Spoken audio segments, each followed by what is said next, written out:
얘는 외부 지문이기는 한데 다른 교과서에 있는 지문이거든요. 페넴 교과서에 있는 거고 아마 내용 일치 문제가 정말 많이 나올 거예요. 그래서 이제 그런 거 중심으로 봅시다. 자, 일단 여기서 중요한 거는 논증의 타당성, 그 다음에 쟁점별로 논증 구성, 자신의 견해. 학교에서 얘를 분명히 해서 줄 거예요. 너네한테. 그럼 그 프린트 갖고 오세요. 그거를 봐야, 그러니까 이게 너네의 교과서가 아니라 이제 외부 교과서를 가지고 온 거기 때문에 그 담당 선생님이 논증을 중심으로 문제를 내실지 아니면 그것 이외에 다른 걸로 문제를 내실지를 좀 봐야 되거든요. 그래서 프린트 저한테 보여주시고 우리는 이제 본문만 중심으로 봅시다. 자, 여기서 보시면 로봇의 발전이 우리의 일자리에 미치는 영향에 관해 쓴 글이에요. 이거 요즘 되게 이슈잖아요. AI가 이미 많은 직업에 대체될 거고 어떻게 이제 미래에 어떻게 해야 되는지에 따라서 자, 로봇이 우리의 일자리를 빼앗을까? 자동화의 물결. 지난 1, 2세기 사이에 농업, 1차 산업이죠. 검정색으로 할게요. 그렇게 중요한 거 아니니까. 1차 산업. 특히 임금이 비싼 나라의 농업은 아주 많은 부분 기계화되었다. 왜? 사람을 쓰는 것보다 그 로봇을 쓰는 게 로봇이나 기계를 쓰는 게 훨씬 더 싼 거야. 그러면 이게 임금이 뭐예요? 월급이죠? 잘 들어. 사람을 쓰는 것보다 로봇을 쓰는 게 더 싸요. 그러면 월급이 사람이 더 많이 받아간다는 거예요? 로봇이 더 많이 받아간다는 거예요? 그렇죠? 사람이 훨씬 더 돈을 많이 받아가니까 로봇을 쓰는 거예요. 똑같은 아웃풋을 만들어낼 때 기계가 훨씬 더 싸게 먹히니까. 그래서 소나 말이 끄는 쟁기나 괭이, 납등을 사용하는 대신에 트랙터, 콤바인이 쓰이고 드론까지 동원됩니다. 그러나 판단력과 섬세함이 필요한 딸기 수확은 아직까지는 기계화 대열에 합류하지 못했는데요. 근데 이건 제가 그걸 봐야 될 거예요. 봐야 될 것 같아요. 지금은 합류했을 것 같은데. 하지만 딸기를 비롯해 산딸기, 토마토, 상추와 같이 따기 힘든 작물. 그러니까 판단력과 섬세함이 필요한 얘네들이겠죠. 따기 힘든 작물을 수확하는 로봇이 곧 상용화될 것이라고 합니다. 그러니까 앞으로의 전망이 우리가 생각한 미래는 굉장히 빨리 도래할 거예요. 현재 다수의 기업에서 잎 사이에 딸기를 찾아내고 익은 정도를 판단해서 멍들지 않게 수확할 수 있는 수확용 로봇을 개발하고 있어요. 개발을 하고 있다는 거는 이미 이런 게 나왔을 가능성이 높다는 거죠.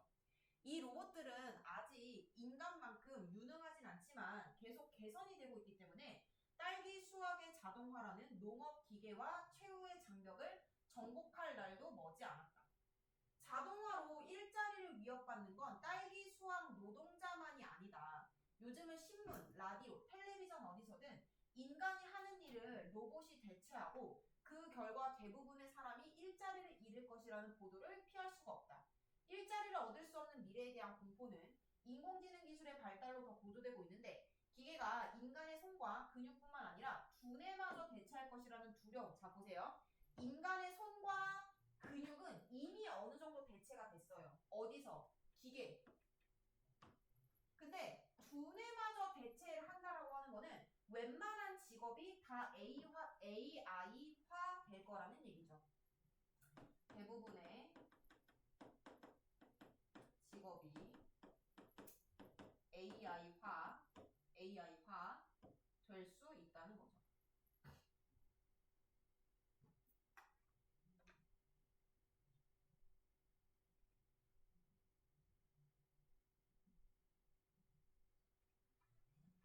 자, 자동화는 새로운 일자리를 창출한다.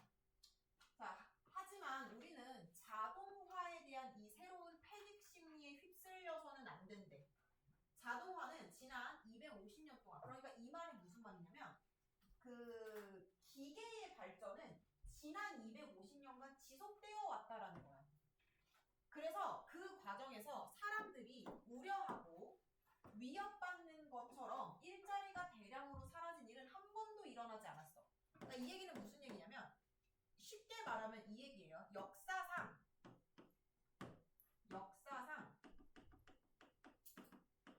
자동화 되었던 적은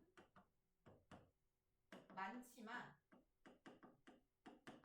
모든 일자리가 대체된 적은 없다. 그래서 우리의 일자리도 살아남을 수 있다. 이 얘기예요. 그래서 왜 지난 몇백 년간 자동화는 얘들아 기계의 발전을 얘기하는 거야. 기계의 발전. 자동화가 많지만 모든 일에 대체된 적은 없다. 그러니까 앞으로도 대체되지 않을 거라는 거지. 그 이유가 있어. 왜? 기존의 일자리가 사라지기도 하지만 새로운 일자리가 만들어지기도 하기 때문이야. 무엇보다 새 일자리 창출이 자동화 과정 자체에서 직접적으로 일어나요. 자체에서 직접적으로 일어난다는 거는 뭔가 외부적인 정부나 뭐 이런 게 개입돼가지고 그러는 게 아니라 이러한 현상이 있으면은 자연스럽게 새로운 일자리가 만들어진다는 거지. 기계가 만들어지면 어떠한 기계가 만들어지면 새로운 일자리가 만들어진다는 거죠.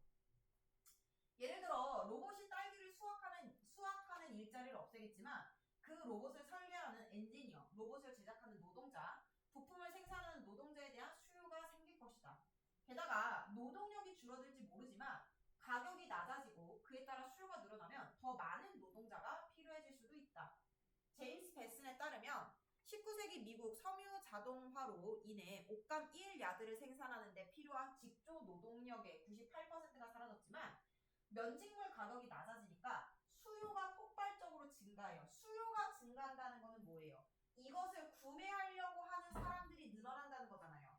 그러면 구매하려는 사람들이 늘어나면 물건을 많이 만들어야 되지. 물건을 많이 만들어야 되니까 노동자 숫자는 늘어났다는 거지. 그래서 수요가 폭발적으로 증가한다라고 하는 거는 물건을 원하는 사람들이 엄청 많아졌다는 거고, 이 엄청 많아진 거는 물건을 많이 만들어야 해요 라는 거죠. 그래서 노동자의 숫자가 4배로 늘어났다. 그리고 자동화로 인한 간접적인 일자리 창출 효과도 있는데, 컴퓨터와 인터넷 시대가 돌아오면서 여행사의 일자리가 많이 사라졌지만 여행 산업 부분에서 새로운 일자리가 생겨났대. 예약 사이트 운영, 공유 숙박 서비스, 이거 에어비앤비, 숙소 대여, 인터넷 광고 활성화로 고객 확보가 가능해 생겨난 특화된 소규모 투어 가이드 등이 그런 예시들이다. 그와 더불어 자동화는 생산성을 향상시키기 때문에 1인당 소득이 증가하고 나의 월급이 늘어난다는 거야. 그리고 더 다양하고 특화된 필요를 충족시킬 새로운 재화와 서비스에 대한 수요가 높아져요. 여기서 특화된 필요가 무슨 말이냐면 사람들은 이제 나한테 맞춤형 서비스를 원한다는 거야. 퍼스널 쇼퍼처럼 나한테 맞춰져 있는 그런 서비스를 원한다는 거지. 나에게 특별히 맞춤. 그러니까 AI가 기계가 할 수 있는 거는 대용량을 할 수 있고, 이제는 사람들이 대용량은 기계가 해주니까 싸잖아. 값이 쌀 거 아니야. 그러니까 나한테만 맞출 수 있는 거를 원한다는 거야. 또 나에게 특별히 맞춘 그런 서비스를 원한다는 거죠. 그래서 특화된 필요를 충족시킬 새로운 재화와 서비스에 대한 수요가 높아지고 그 결과 새로운 일자리가 생겨나는데, 고등교육, 오락, 패션, 그래픽 디자인, 갤러리 등이 대표적인 예들이다. 나에게 하는 맞춤형. 거기에 더해 우리는 언제든 정책을 동원해 새로운 일자리를 만들어내는 집단적 합의를 할 수 있는데, 자 보세요. 앞에 부분에서는 자체적으로 만든 거야. 자체적으로.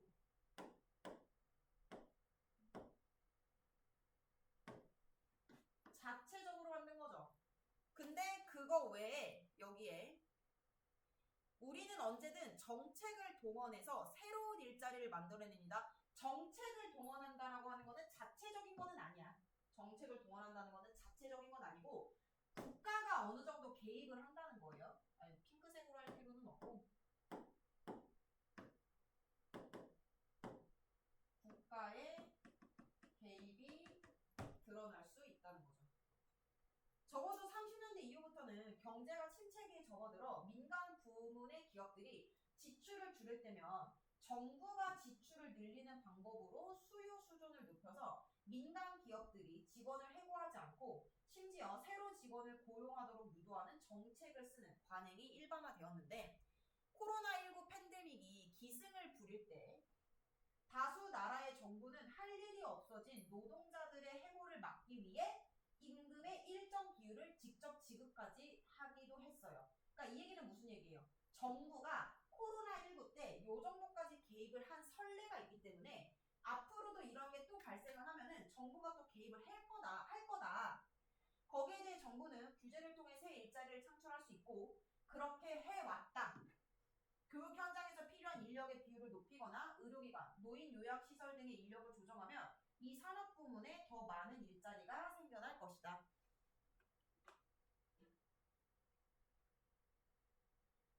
자, 이 모든 다양한 요소가 서로 다른 방향으로 장기간에 걸쳐서 예측 불가능한 형태로 작용하기 때문에 그쵸. 예측 불가능하죠. 직업이 더 많아지는 거일 수도 있고 직업이 조금 더 줄어드는 걸 수도 있으니까. 그래서 특정 분야의 자동화가 전체 고용 규모를 감소시킬지 여부에 대해서 결론을 내리기 불가능하다. 왜? 예측이 불가능하기 때문에. 그러나 250여 년 동안 끊임없이 자동화가 계속되었음에도 대부분의 사람이 일을 하며 살 수 있었다는 사실은 현재까지는 자동화가 일자리에 미치는 전반적 영향이 부정적이지 않다는 추측을 가능하게 한다. 그러니까 우리가 생각하는 그렇게 비극적인 일은 일어나지 않을 수도 있다.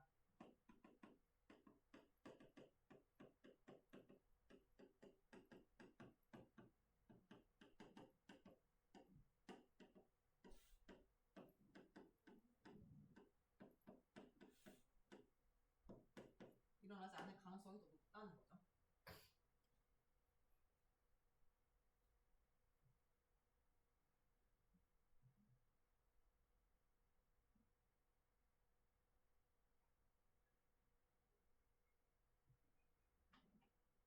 지금까지 자동화가 불가능했던 일을 로봇이 대체하기 시작했기에 이번에는 다르다고, 그러니까 앞의 내용이랑은 완전 반대되는 거죠.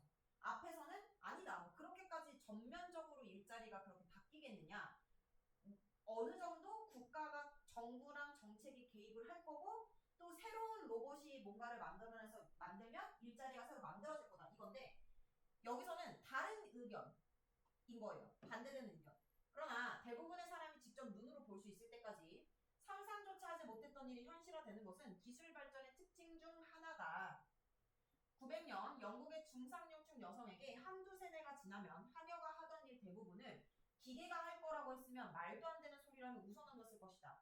하지만 얘네들이 출현했고 인스턴트 식품이 나왔고 1950년 일본의 선반 기술자에게 몇십 년 후면 그가 하는 일 대부분을 기계가 할 것이고 그 기계는 또 다른 기계의 제어를 받을 거라고 했으면 웃기는 소리 하지 말라고 했을 거예요. 그러나 이제 많은 나라의 공장에서는 컴퓨터 수치 제어가 표준적인 시설의 일부로 받아들여지고 있다는 거지. 자, 여기서 전체 흐름을 보세요. 지금까지는 자동화가 불가능했던 일을 로봇이 대체하기 시작했기에 이번에는 다르다라고 하는 사람들이 있을 수 있어요. 그러나 대부분의 사람이 눈으로 볼 수 있을 때까지 이런 게 상상조차 하지 못했었던 일이 현실화된다는 것은 기술 발전의 하나 큰 특징 중에 하나라는 거야. 그래서 이러한 예시를 듣고 있죠. 그래서 이제 왼쪽 볼게요. 이거 잘 나오니까 잘 보세요. 글쓴이의 세부 주장.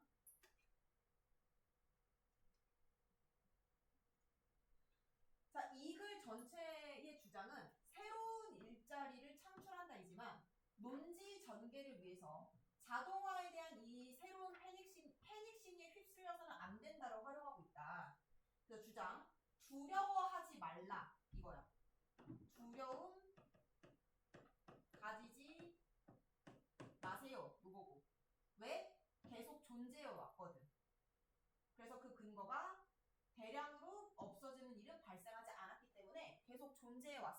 너무 무서워하지 말아라 이 얘기예요.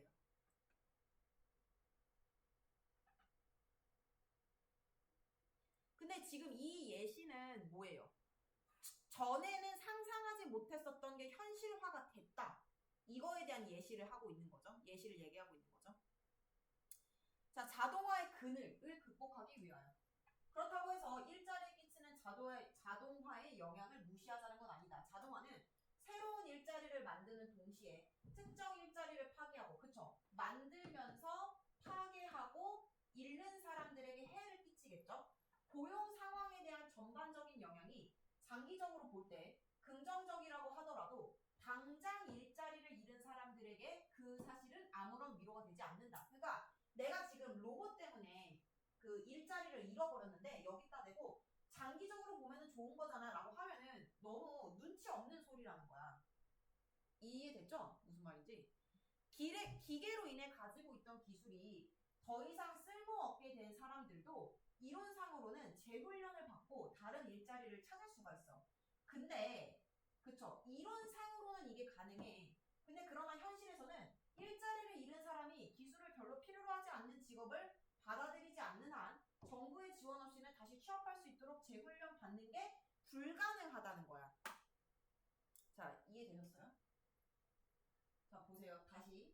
기계로 인해 가지고 있던 기술이 더 이상 쓸모없게 된 내가 하던 일이 기계가 대신해요. 기계가 대체를 했어요. 그러면 내가 다른 훈련을 받고 또 다른 취업을 할 수가 있어. 이론상으로는. 그러나 현실에서는 일자리를 잃은 사람이 기술을 별로 필요로 하지 않는 직업을 받아들이지 않는 한. 그러니까 나는 원래 내가 신발 만드는 일을 했는데 다른 기계들이 신발을 만드는 그 공장을 세워서 내가 잘렸다고 해봐. 근데 내가 여기서 기술을 별로 필요로 하지 않는 직업. 그러니까 나는 신발 만드는 직업을 갖고 있는데 이 직업 없이 단순 노동을 받아들이지 않는 한 다시 취업하는 게 힘들다라는 얘기를 하고 있는 거야. 말이 조금 어려워서 잘 보셔야 돼요. 더불어 직업을 잃은 노동자가 재훈련을 받는 동안 견뎌낼 수 있도록 실업수당과 소득적, 그러니까 얘가 일자리가 없는 동안에 얘한테 돈을 줘야 된다는 얘기야. 자동화가 일자리를 파괴하는 가장 큰 적으로 여겨져 왔지만 보세요.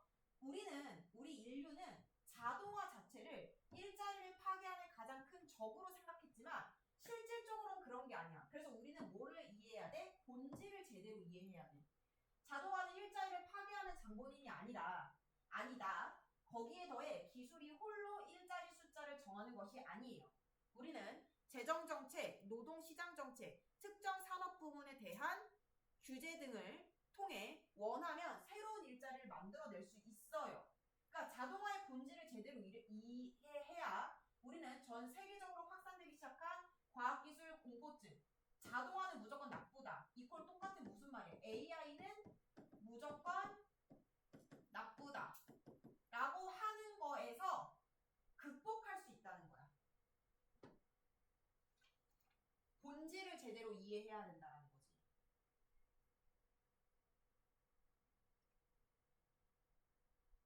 자, 여기 핵심 정리 잘 보시면 이게 갈래가 논설문이잖아요. 그래서 논설문의 특징이 많이 나올 텐데 논설문은 어쨌든 설득을 하는 거야. 설득. 뭐를 근거로. 나만의 주장과 근거를 바탕으로 설득을 할 거예요. 그러니까 얘는 소설이나 시가 아니라는 거로 확인을 하셔야 되고요. 이게 문제로 나올 수 있는 게 너네가 이제 그 브로콜리 펀치를 했잖아요. 소설 갈래랑 논설문의 갈래의 차이점 이런 거 나오겠죠. 소설이라고 하는 거는 허구성을 바탕으로. 왜 허구성이냐면 내가 얘기하고 싶은 주제를 허구적인 내용을 만들어서 허구성이라고 하는 거야. 근데 이거 잘 들으세요. 소설에는 진실성도 같이 있어요. 허구성도 있으면서 진실성도 같이 있는데 이게 무슨 말이냐면 진실성은 주위에 있을 법한 이야기를 만든다는 거야. 그리고 인간적인, 휴머니즘적인 게 들어가기 때문에 진실적이라고 해요. 이거 두 개가 특징이고 논설문은 뭐예요? 설득적이고 체계적이죠. 이건 허구적인 명확한 근거를 바탕으로 하는 게 특징 중에 하나예요. 갈래별 특징을 물어볼 거니까 여러분들은 이 작품의 특징을 물어보는 건지 이 작품의 갈래적 특성을 물어보는 건지를 구분하셔야 돼요. 시험 보실 때. 뭔 말인지 아시겠죠? 위 작품의 특성 이거랑 위 작품과 같은 갈래적 특성은 물어보는 게 다르다는 거예요. 얘가 무엇을 요구하고 있는지를 알고 계셔야 돼요. 자, 그래서 주장을 뒷받침하는 이유와 근거를 들고 있고요. 논증의 방법, 반론에 대한 반박 등을 활용하고 있고요. 그리고 사례들을 통해 자신의 주장을 설득하고 있어요.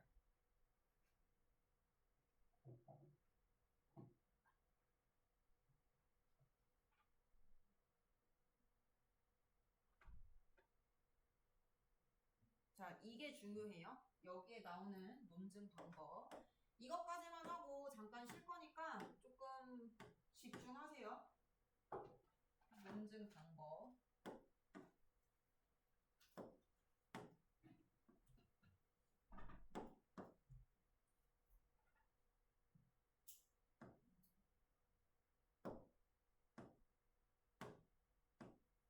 논증 방법. 자, 자동화는 새로운 일자리를 창출한다 해서 구체적인 사실을 정리하고 사용된 논증 방법을 파악해보재. 여기서 중요한 거는 아마 시험 문제가 여기에서 쓰인 논증 방법과 똑같은 논증 방법을 고르세요. 이런 식으로 문제를 낼 거거든요. 그래서 우리는 일단 귀납과 연역의 차이를 보셔야 되는데 귀납과 연역의 가장 큰 차이점은 뭐냐면 왼쪽 볼게요. 귀납은 말이 어려워. 봐봐. 구체적인 사실에서 보편적인 결론을 끌어내는 방법입니다. 라고 했어. 이게 무슨 말이냐? 사례가 많으면 많을수록 진리에 가까워져요. 이 말이에요. 일단 필기하시고. 자, 귀납이라고 하는 거는 사례가 많으면 여기서 보세요. 구체적인 사실이 사례라고 이해를 하시면 되는데 1, 2, 두 가지의 사례로 이런 결론을 내렸다라고 하는 거야. 이러한 것으로 보아 이렇게 될 것이다. 그러니까 또 다른 예시로는 이런 게 있어요. 내가 내 친구 중에 왼손잡이가 있는데 이 왼손잡이는 운동을 잘해. 근데 내가 왼손잡이를 100명 봤어요. 근데 이 100명 모두 운동을 잘한다고 했어. 그러면 결론이 나는 모든 왼손잡이들은 모두 운동을 잘한다고 생각을 할 거야. 근데 어느 날 내가 왼손잡이인데 101번째 왼손잡이인 친구를 만났다? 내가 인생에서 만난 101번째 왼손잡이 친구야. 근데 걔가 운동을 너무 못해. 그러면 내가 얘기했었던 이 주장은 틀린 게 되잖아. 이게 귀납법이야. 이게 귀납이라는 얘기야. 자, 연역은 무슨 말이냐면 얘는 사실에서 결론을 끌어내는 건데 사실에서 얘가 지금 말을 되게 어렵게 썼는데 잘 봐봐. 이게 어떤 차이가 있냐면 이거를 잘 보셔야 돼요. 똑같이 연역이랑 귀납 모두 사실에서 결론을 이끌어내는 거야. 똑같아. 근데 앞에 쓰여져 있는 단어를 보세요. 얘는 보편적인 사실에서 구체적인 결론을 내는 거고 얘는 구체적인 사실에서 보편적인 결론을 이끌어내는 거야. 그래서 아까 얘기했듯이 그 까마귀랑 왼손잡이 운동 잘한다 이걸 생각을 해보시면 이 보편적인 결론을 끌어내는 거이기는 한데 이 결론은 언제나 깨질 가능성이 있어. 이 결론과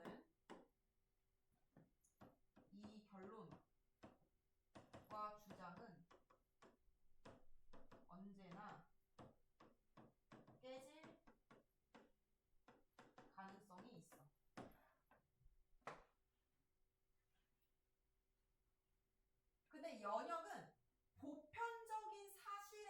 결론을 이끌어내는 거기 때문에 얘는 깨질 가능성이 없어. 거의 절대적 진리야. 절대적인 진리.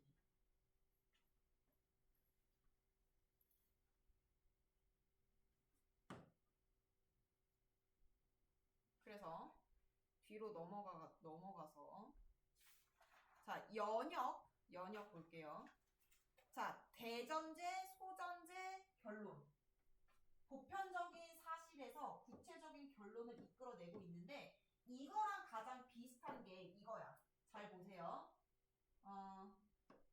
인간은 모두 죽어요.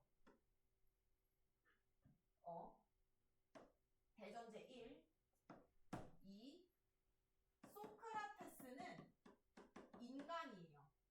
그래서 결론 3, 소크라테스는 죽을 거예요.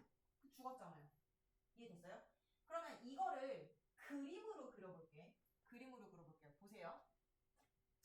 인간이라고 하는 카테고리가 있어요. 인간은 모두 죽어요. 소크라테스는 여기 안에 들어가겠죠? 그러면 소크라테스는 결국에 인간이라고 하는 카테고리 안에 들어가 있으니까 인간이 죽는다면 소크라테스가 죽는 거는 너무나 당연한 사실이에요. 그러면 얘도 대전제, 소전제 결론을 그림으로 그려보면 정부는 국민들을 위한 다양한 정책을 실시해야 한다가 대전제예요. 그러니까 정부는 국민을 도와줘야 돼요. 그쵸? 근데 여기 이 국민이라고 하는 거에 직업을 잃은 사람들이 들어가요. 직업 잃은 사람이 들어가요. 그러면 정부는 국민을 도와줘야 한다며. 그리고 직업을 잃은 사람들도 국민이잖아. 그러면 정부는 직업을 잃은 사람들을 도와줘야 된다. 다양한 정책을 실시해야 된다가 결론으로 들어간다는 거지. 이해됐어요? 여러분들은 지금 필기를 인간은 죽는다. 소크라테스는 인간이다. 그래서 소크라테스는 결국에 죽는다 라고 하는 거 쓰시고 그 다음에 이 그림 그려 넣으시고 여기 옆에다가는 이거 이렇게 써 넣으세요. 지금은 이해하셔도 필기하고 정리하지 않으면 이해 못해요. 자, 그러면은 뒤에 이거는 이제 평가를 해보는 걸로 끝나고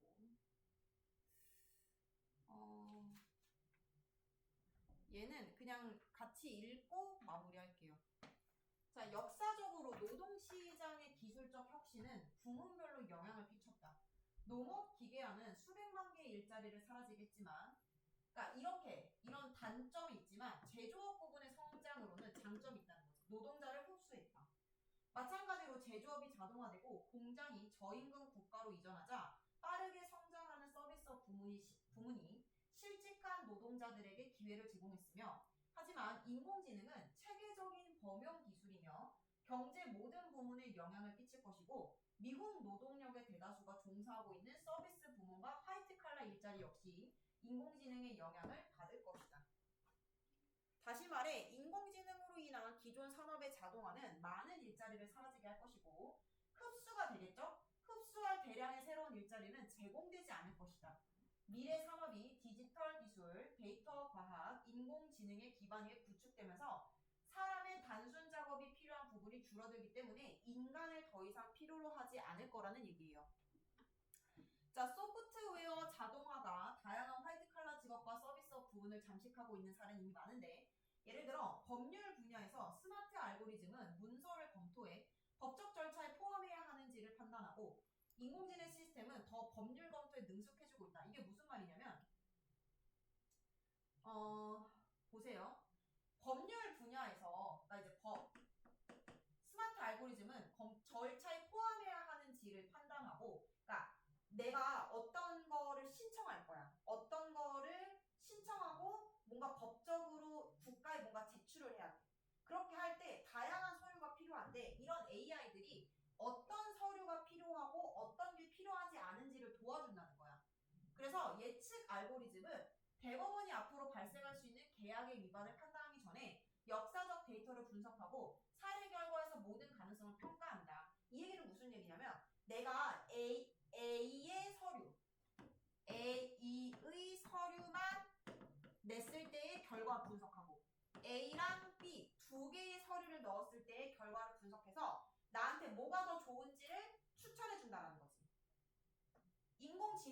경험이 풍부한 변호사들의 고유 영역에서 활동해 이미 영향 끼치기 시작했어. 왜냐면 이게 원래 AI가 아니었다면 나는 변호사한테 상담을 받았어야 알 수 있었을 텐데 인공지능한테 물어보니까 그 상담 비용이 안 들게 된 거야.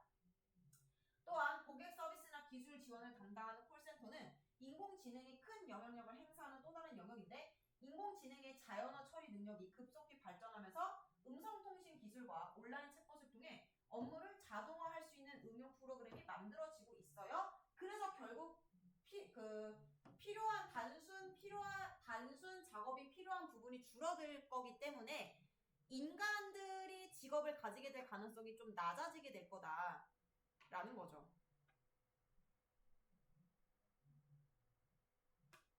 네. 여기까지 마무리하고요.